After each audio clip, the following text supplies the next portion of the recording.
ah, mag-ano kayo, mag-avail kayo nito. Meron po diyan sa ating ano, diyan sa ating ano, bio.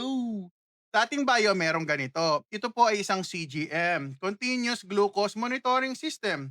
24 hours nyo po nakakabit yan dito sa likod ng inyong braso. Pili kayo, left or right. At pagkakabit guys, sa loob yan ng 14 days, 24 oras nyo mamomonitor ang sugar intake nyo kung tumataas ba si sugar o hindi.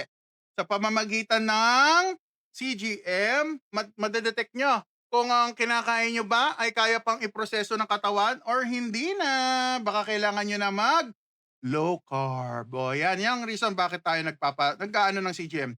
Guys, i-check nyo. Kumpara sa ibang brand, meron ako nakita 6 kyaw. Tapos kailangan may aparato, gaganong-ganon mo pa sa siko mo, ay nakapagod mo naman.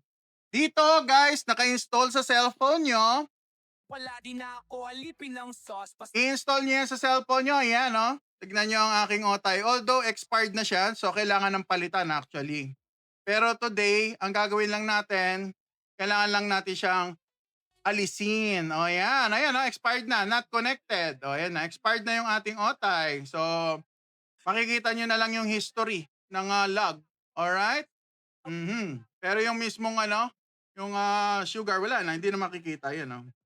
Hindi nabitin. Ayan, yan yung huling reading, 7 p.m. Yan no, 5.9 yan. O yan, yan ang ating huling reading. Pero ang result natin is 5.6 ang average new base spread. Ayan no. Okay. Okay, anong app yan? Kasama po dito, i-install nyo po. Merong QR to eh. May QR code siya guys. So, buksan natin kunya. Itong isa na lang. Ko artista, di ako Itong isa, buksan natin ha. para Pag binuksan nyo kasi yan guys, ganito itsura niyan. Nakasupot to. madali kayo. Ganito siya oh. Ganito ang itsura niya. Capsule siya. Ito yung ititwist nyo yan. Kahit Tapos yan yung, nandyan nakalagay yung CGM. Meron dyan na maliit na needle. Yun ang ilalagay nyo ganyan sa siko nyo.